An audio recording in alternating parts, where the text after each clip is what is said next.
Welcome back. You're watching WION World is One. I'm Shivan Chan. Now this is Speed News. Let's start.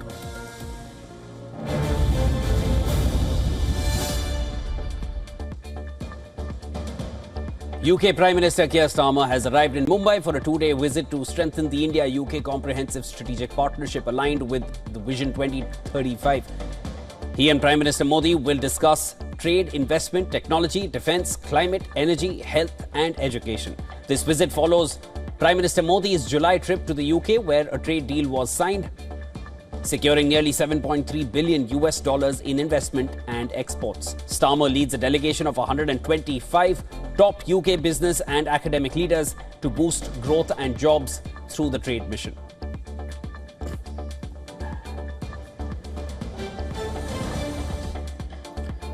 Russian President Vladimir Putin claimed that Russian forces captured nearly 5,000 square kilometers of Ukrainian territory in 2025, asserting that Moscow holds full strategic control on the battlefield. He made the statement while visiting a church in St. Petersburg on his birthday, where he also met with top military officials.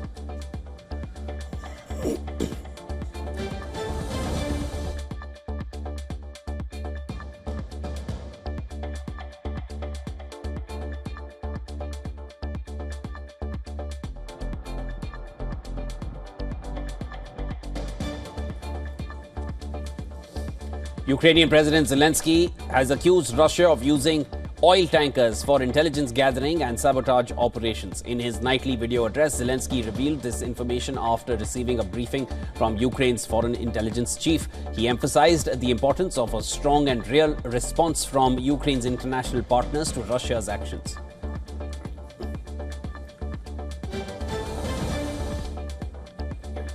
In response to Donald Trump's statement about the US and Canada being in natural conflict, Canadian Prime Minister Mark Carney disagreed, pointing out the strong economic ties between the two nations. Carney noted that Canada is the US' second largest trading partner and a significant foreign investor.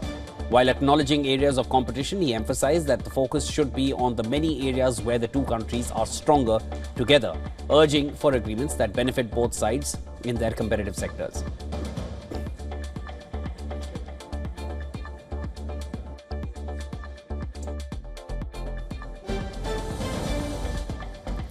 US President Donald Trump has escalated tensions with Democratic-led cities by threatening to invoke the Insurrection Act, allowing him to deploy military troops for law enforcement.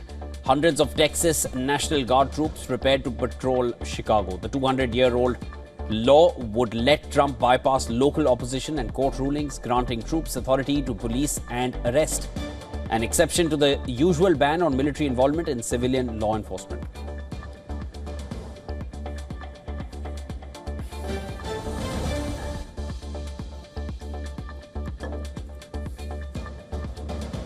Nobel laureate John Clark has warned that the Trump administration's cuts to federal funding for scientific research will cripple science and have disastrous effects.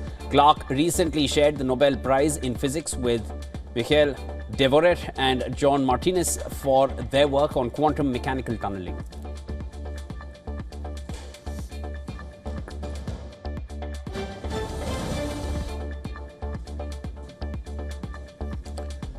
The US Supreme Court appeared likely to back a challenge to Colorado's law banning conversion therapy for minors, citing free speech protections. With a 6-3 conservative majority, the court seemed open to limiting the state's power. Colorado's law prohibits licensed therapists from trying to change minors' sexual orientation or gender identity, with fines up to $5,000 for violations. It bans efforts to reduce same-sex attraction or alter behaviors and gender expressions, but allows treatments supporting gender transition and therapies focused on acceptance and identity exploration.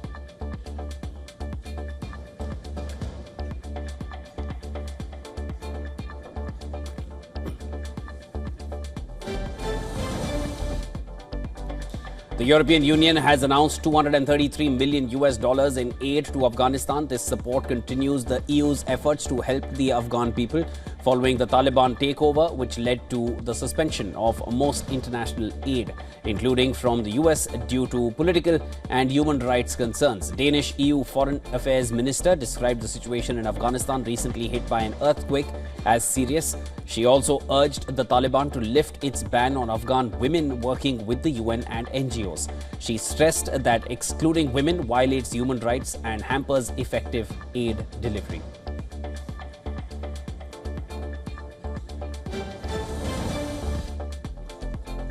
Ecuador has detained 5 people following an attack on President Daniel Noboa's convoy in Canar. Footage released by the Ecuadorian presidency shows anti-government protesters targeting the motorcade. Environment Minister Manzano reported that the convoy was also shot at during the incident. Despite the attack, President Noboa emerged unharmed.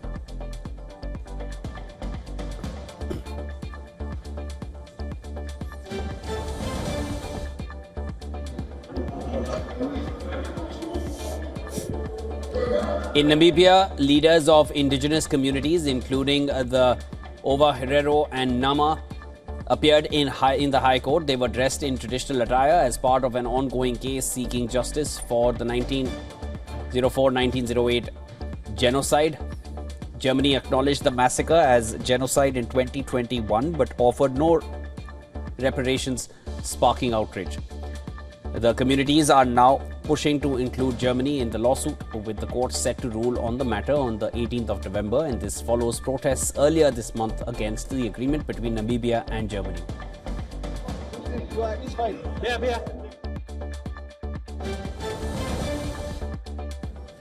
In Mali's capital, Bamako, long lines formed at gas stations as residents desperately searched for fuel. The shortage follows a blockade imposed by the militant group JNIM in early September, which has targeted fuel shipments from neighboring Senegal and Ivory Coast. This has led to a growing crisis in the landlocked country, already facing significant poverty and insecurity. Despite being rich in gold, Mali remains one of the world's least developed nations.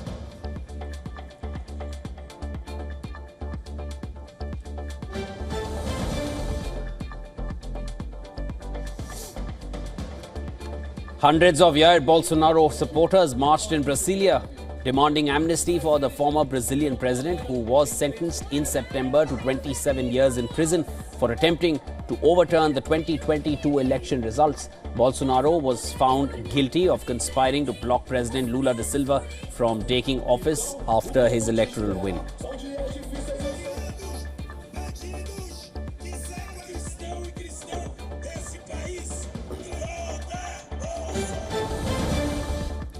With just 5 days until Cameroon's presidential election, 92-year-old President Paul Biya has made his first major campaign appearance in Marua in the far north region. In power since 1982, Biya is seeking an 8th consecutive term, maintaining his status as the world's oldest head of state.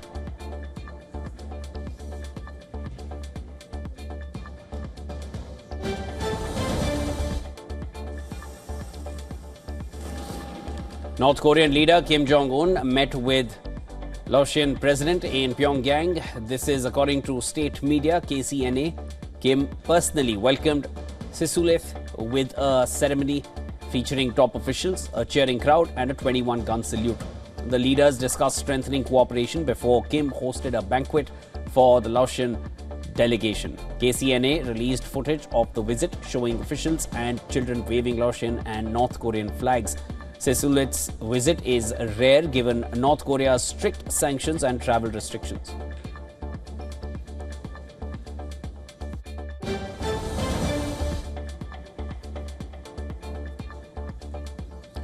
Australian police have stopped an alleged organised crime hit near a daycare in Sydney. Officers swooped in on 2 cars in the region, a suburb in the city's southwest. After learning the men were about to carry out a murder, police stopped the cars and arrested the men, finding 2 firearms, balaclavas, body-worn cameras and jerry cans containing fuel during a search.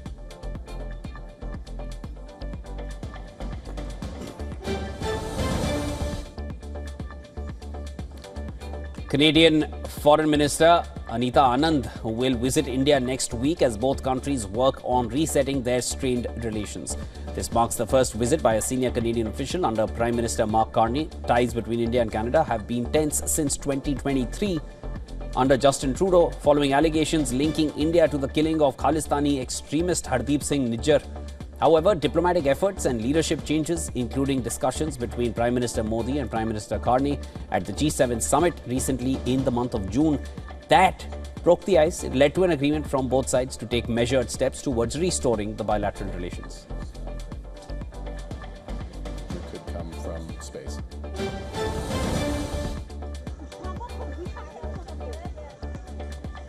In the swamplands along Bangladesh's Padma River, snakebites have become a growing threat, with villagers in fear and hospitals overwhelmed. Experts link the rise in bites to heavy rains, habitat loss and changes in farming. Bangladesh, already vulnerable to climate change, has seen nearly 15,000 snakebite cases this year, with 84 deaths reported. In 2024, 118 deaths were recorded, one of the highest in recent years.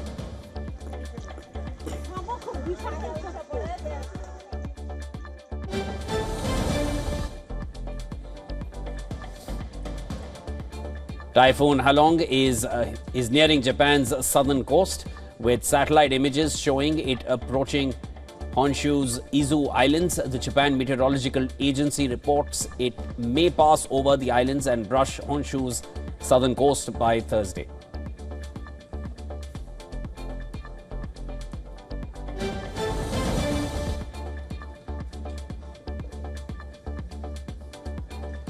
High waves battered Mexico's Pacific coast on Tuesday as tropical storm Priscilla passed near Jalisco. This caused flooding and damage along Puerto Vallarta's waterfront. Authorities launched an interagency emergency response to address storm surge, rising tides and powerful waves. Streets, businesses, hotels and storm drains experienced flooding as waves crashed against seawalls and coastal areas.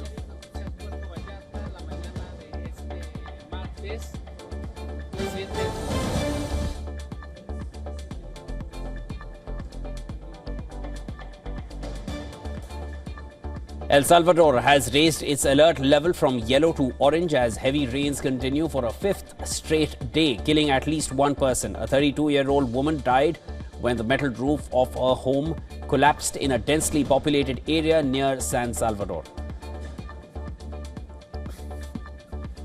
The storms have triggered landslides, fallen trees and widespread flooding. Authorities are monitoring low-pressure systems in both the Pacific and Atlantic that could bring more rain. Civil Protection has set up 180 shelters across high-risk areas to assist affected communities.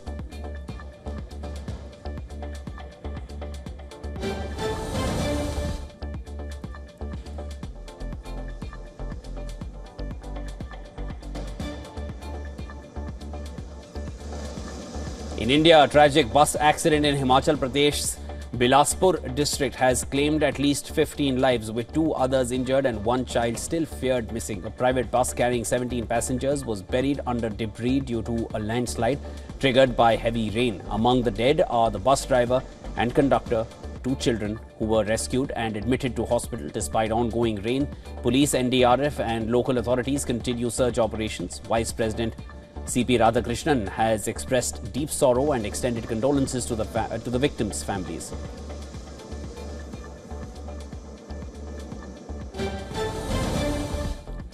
Anthropic, the artificial intelligence startup backed by Alphabet's Google and Amazon.com, will open its first office in India next year, aiming to tap into the country's growing appetite for AI tools. The move comes as AI adoption in India accelerates, fueled by rising enterprise tech spending, a growing pool of skilled talent and increasing investor interest. India has emerged as Anthropic's second largest consumer market for its chatbot Claude, which competes with OpenAI's ChatGPT and is noted for its strong coding capabilities. The new office will be located in Bengaluru, widely recognized as the technology hub of India, and operations will start early 2026.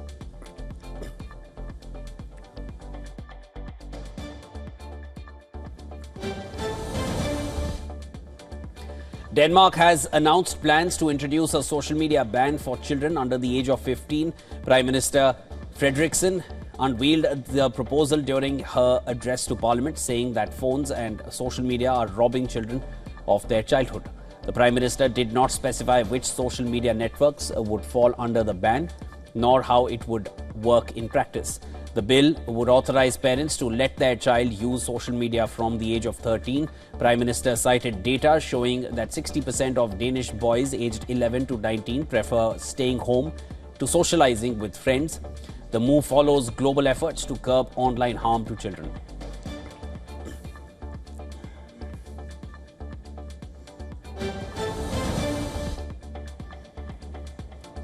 The Federal Bureau of Investigation's Washington field office is investigating a series of alleged infiltrations of prominent U.S. law firms by Chinese hackers.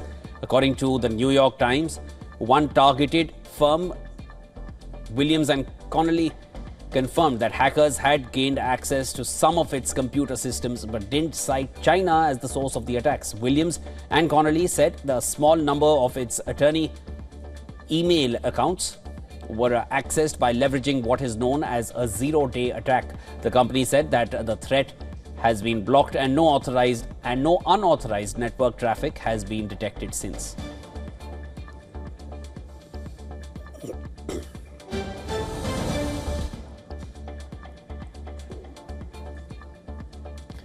Meta has announced a new Facebook algorithm update that will showcase more Reels videos tailored to users' preferences.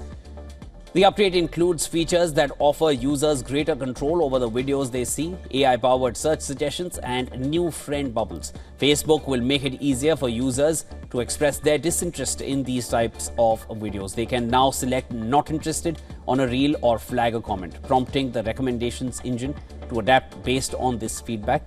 The Save feature has also been updated to make it simpler to collect favorite reels and posts in one place.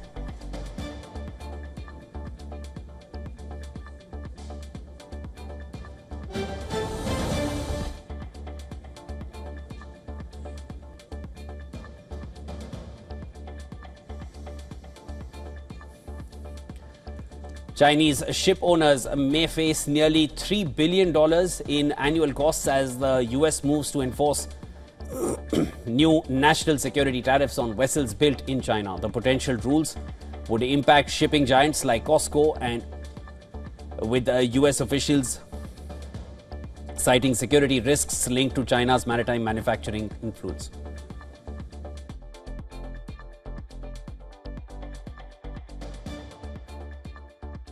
Industry stakeholders warn that these measures could disrupt global supply chains and inflate transportation costs for US importers.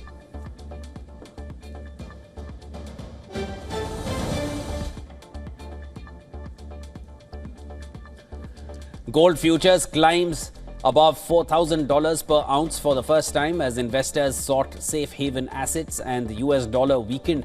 Silver also gained as market participants braced for potential global economic disruptions. The rally is driven by expectations that central banks will maintain supportive policies, while geopolitical risks and currency volatility fuel demand for precious metals. Markets now expect heightened fluctuations in metals and foreign exchange, with investors balancing risk and haven demand.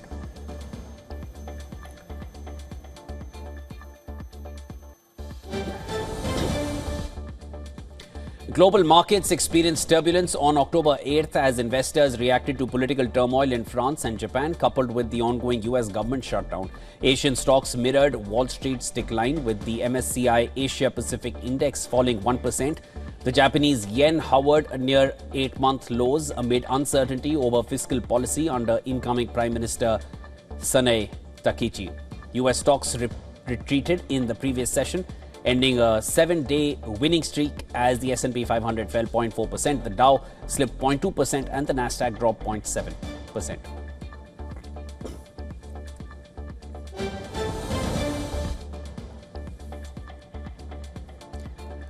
Oil prices edged up amid a mixed supply outlook as markets weighed rising US inventories against potential production risks. Brent and the US WTI rose by about 0.5% as investors assessed tensions between demand strength and supply pressures. Traders focused on US crude stock reports that showed some build, offsetting drawdowns in gasoline and distillates.